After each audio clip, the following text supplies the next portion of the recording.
नमस्कार।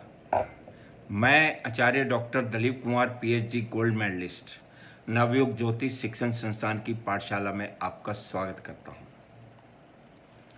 आज मैं आपको भाग्येश यानी कि नाइन्थ लॉर्ड और सप्तमेश यानी कि सेवन्थ लॉर्ड का आपस में राशि परिवर्तन क्या फल देता है उसके बारे में विस्तार से बताता हूं। पहले भावों की चर्चा कर लेते हैं। भाग्येश कुंडली का नवम भाव भाग्य भाव कहलाता है। नाइन्थ हाउस से हम जातक का भाग्य देखते हैं। उसके अलावा हम पिता का भी विचार वहीं से करते हैं, लंबी यात्रा भी वहीं से विचार करते हैं। धार्मिक जातक कितना धार्मिक है वो भी हमें नाइन्थ हाउस ही बताता है। और नाइन्थ हाउस के स्वामी को नवमेश या भाग्येश भी कहते हैं। सप्तम भाव कलत्र भाव होता है। सप्तम भाव से हम विवाह का विचार करते हैं।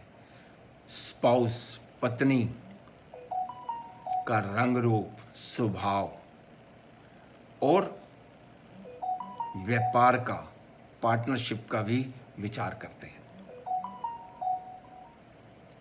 सप्तम भाव कुंडली का मारक भाव भी होता है, लेकिन अगर सप्तमेश नवम भाव में भाग्य भाव में बैठा हो और भाग्येश सप्तम भाव में बैठा हो तो ये सेवन्थ हाउस का और नाइन्थ हाउस का आपस में राशि परिवर्तन हो जाता है।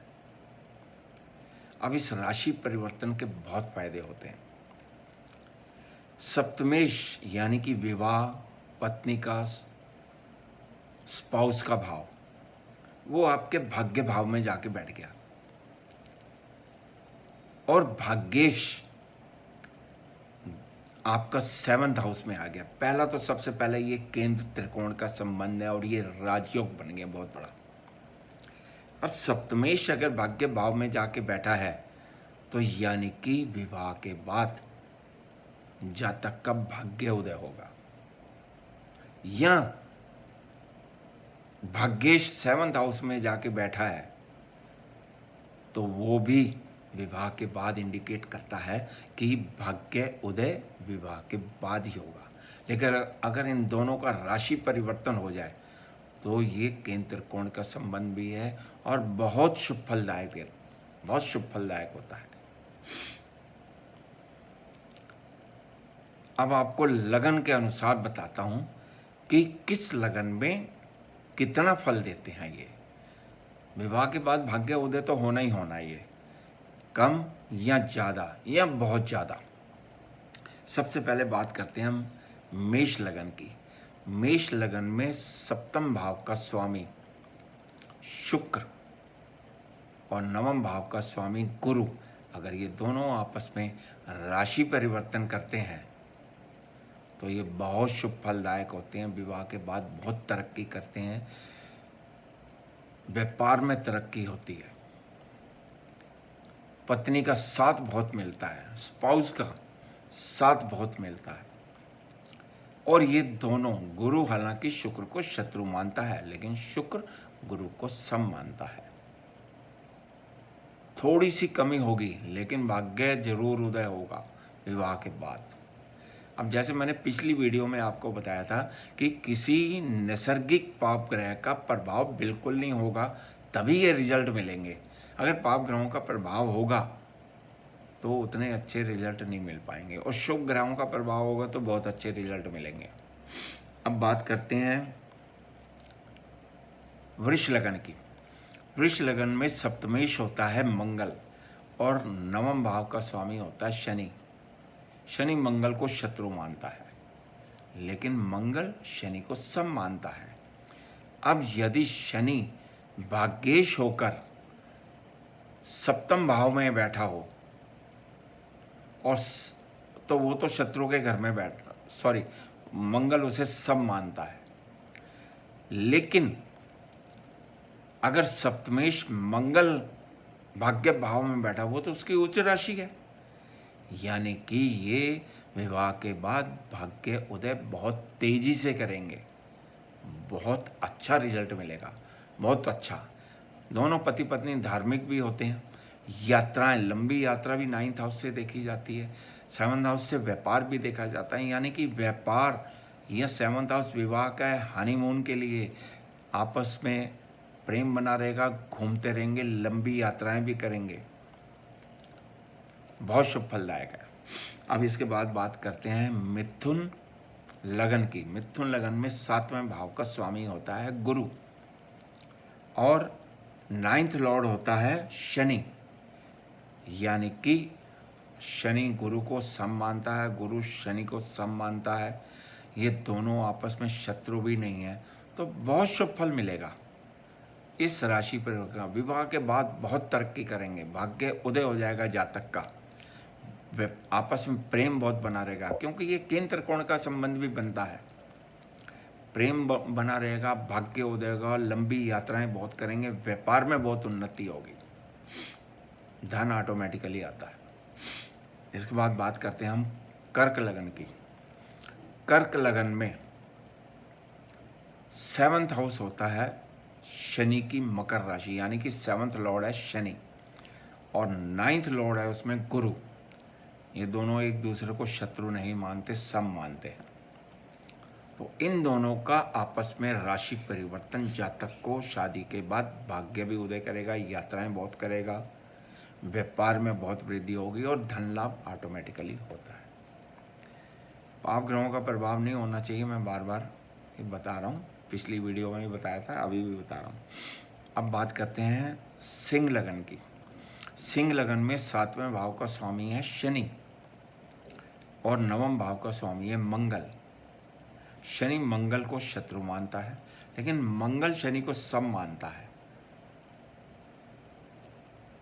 शनि और मंगल का 7th लॉर्ड और 9th लॉर्ड का आपस में राशि परिवर्तन अच्छा फल देगा, बहुत अच्छा नहीं, अच्छा फल देगा, लेकिन जातक विवाह के बाद उन्नति जरूर करेगा, उसका भाग्य उदय होगा।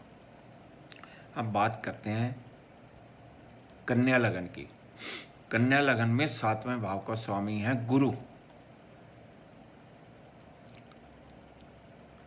और 9th लॉर्ड है शुक्र की राशि है, यानी कि शुक्र है। गुरु और शुक्र, गुरु शुक्र को शत्रु मानता है, लेकिन शुक्र गुरु को सम मानता है। अब ये राशि परिवर्तन अगर होता है तो गुरु शुक्र के घर में बैठेगा जो उसे सम मानता है, यानी कि अशुभ फल नहीं मिलेंगे। और शुक्र जो गुरु के घर में बैठा, गुरु उसे शत्रु मानता है, लेकिन वहाँ पे शुक्र उच्च का हो जाएगा। उच्च का होगा तो बहुत अच्छे रिजल्ट देगा। तो यानी कि कन्या लगन में अगर 7वें भाव और 9वें भाव के स्वामियों का आपस में राशि परिवर्तन होगा, बहुत शुभ फल मिलेगा। इसके बाद बात करते हैं तुला। तुला लगन, तुला लगन में 7th हाउस होता है मेष राशि, यानी कि मंगल, और 9th हाउस होता है बुध। अगर इनका आपस में राशि परिवर्तन होता है, 9th लॉर्ड अगर मेष राशि में आके बैठ जाता है तो मंगल तो बुध को शत्रु मानता है और बुध मंगल को शत्रु नहीं मानता है, सम मानता है। तो जितने अच्छे रिजल्ट मिलने चाहिए उतने नहीं मिलेंगे, लेकिन फिर भी जातक का भाग्य उदय होगा, यात्राएं बहुत करेंगे, बहुत करेंगे, पत्नी का सहयोग भी मिलेगा, चाहे वो मन मार के दे, सहयोग जरूर मिलेगा, क्योंकि मंगल बुध को शत्रु मानता है, तो वो 7वें भाव में बुध का बैठना अच्छा नहीं माना जाएगा। केंद्र त्रिकोण का संबंध है, लाभ तो मिलना ही मिलना है। इसके बाद है वृश्चिक लगन। वृश्चिक लगन में 7वें भाव का स्वामी है शुक्र और 9वें भाव का स्वामी है चंद्रमा। शुक्र चंद्रमा को शत्रु मानता है, लेकिन चंद्रमा किसी को शत्रु नहीं मानता। तो शुक्र का 9th हाउस में बैठना और चंद्रमा का 7th हाउस में बैठना, केंद्र त्रिकोण का संबंध है, लेकिन नाइन्थ लॉर्ड भाग्य का स्वामी 7th हाउस में शत्रु के घर में बैठा है, तो उतना अच्छा रिजल्ट मिलने की संभावना नहीं है। फिर भी मध्यम रिजल्ट जरूर मिलेगा, जरूर मिलेगा। अब बात करते हैं धनु लगन की। धनु लगन में 7वें भाव का स्वामी है बुध और 9वें भाव का स्वामी है सूर्य। सूर्य बुध को सम मानता है और बुध सूर्य को मित्र मानता है, शत्रु कोई नहीं मानता। तो यानी कि इनका आपस में राशि परिवर्तन एक महायोग भी है। महायोग होने के कारण ये जितने भी मैंने अभी पीछे बताए हैं सारे 7वें और 9वें का राशि परिवर्तन, ये महायोग भी हैं। अब इसमें हमने ये देखना है कि कौन शत्रु के घर में बैठा है। अगर दोनों शत्रु के घर में बैठा है फिर तो प्रॉब्लम है बहुत, उतना अच्छा रिजल्ट नहीं मिलेगा। अगर एक शत्रु के घर में बैठा है तो यानी कि मध्यम रिजल्ट मिलेगा। और दोनों अगर एक दूसरे को मित्र मानते हैं या सम मानते हैं तो बहुत अच्छा रिजल्ट देंगे। तो धनु लगन में सूर्य 7वें भाव में और बुध 9वें भाव में बहुत शुभ फल देंगे। विवाह के बाद भाग्य उदय होगा, यात्राएं बहुत करेंगे, व्यापार में वृद्धि होगी, पार्टनरशिप बहुत अच्छी हो जाएगी आपस में। इसके बाद बात करेंगे हम मकर लगन की। मकर लगन में 7वें भाव का स्वामी है चंद्रमा और 9वें भाव का स्वामी है बुध। चंद्रमा किसी को शत्रु नहीं मानता और बुध चंद्रमा को मित्र मानता है। तो इन दोनों का 7वें और 9वें भाव का स्वामी भागेश और सप्तमेश का जो राशि परिवर्तन होगा ये बहुत शुभ फल देगा, क्योंकि बुध चंद्रमा को मित्र मानता है और चंद्रमा किसी को शत्रु नहीं मानता। तो इसका बहुत अच्छा रिजल्ट मिलेगा। जातक विवाह के बाद भाग्य में उन्नति करेगा, बहुत तरक्की करेगा। जब भी उसकी महादशा अंतर्दशा आएगी भाग्य में वृद्धि होगी। अब बात करते हैं कुंभ लगन की। कुंभ लगन में 7वें भाव का स्वामी है सूर्य और 9वें भाव का स्वामी है शुक्र।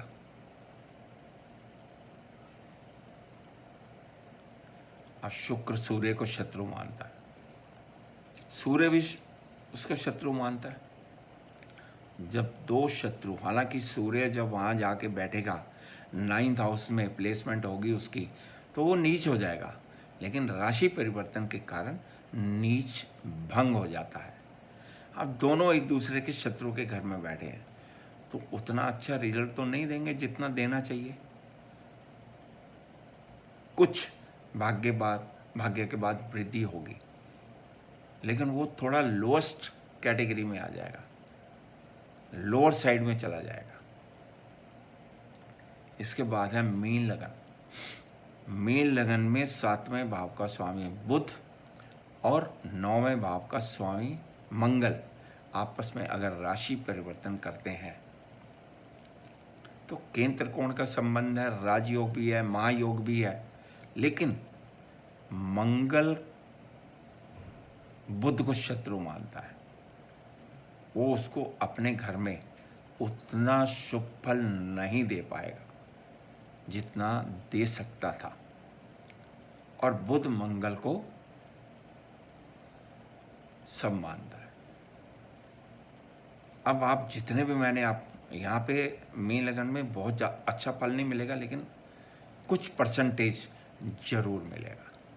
अब जैसे मैंने आपको बताया कि इन पर 7th लॉर्ड का 9th हाउस में, 9th लॉर्ड का 7th हाउस में आना किसी भी लगन में ये महायोग है। अब उसके फल थोड़े थोड़े डिफरेंट हो सकते हैं हर लगन के अनुसार, लेकिन बहुत ध्यान देने वाली चीज़ है कि ये किसी पाप ग्रहों के प्रभाव में ना हो। अगर पाप ग्रहों के प्रभाव में होंगे तो शुभ फल कम हो जाएंगे, और अगर शुभ ग्रहों का प्रभाव हो, नैसर्गिक शुभ ग्रहों का प्रभाव हो, तो उसके फल और अधिक बढ़ जाएंगे। यानी कि विवाह के बाद बहुत तेज़ी से उन्नति करेंगे, बहुत तेज़ी से। यदि आपको मेरी ये वीडियो पसंद आए इसे लाइक कीजिए, शेयर कीजिए और मेरे चैनल नवयुग ज्योतिष चैनल को सब्सक्राइब कीजिए। नमस्कार।